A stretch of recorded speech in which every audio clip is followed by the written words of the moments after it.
Welcome back to 90-Second Nuggets. Now, in this episode, we are going to discuss the wealth gap. So, in previous episodes, we have talked about how America's economic incline was pretty impressive over the last couple of hundred years, and the amount of American wages and that percent of incline was equally impressive until 1971, in which case it broke off. And so there's this odd gap, and we're not really sure where all this money is going. And at the same time, we're seeing the largest wealth gap in history.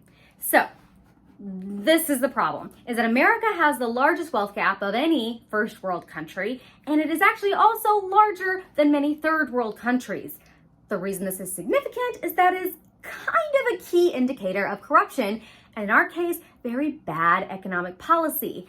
The problem with wealth gaps in general, well, first of all, this is not an indication of capitalism. We will discuss that in another video. But this becoming a plutocracy, essentially, which means that being ruled by the wealthy this is what this indicates. Having a two-tiered society, that is not democracy. And one of the biggest dangers that we see in this economic situation where there's a huge wealth gap is that political polarity exactly parallels economic inequality. And that, my friends, is a huge problem to democracy.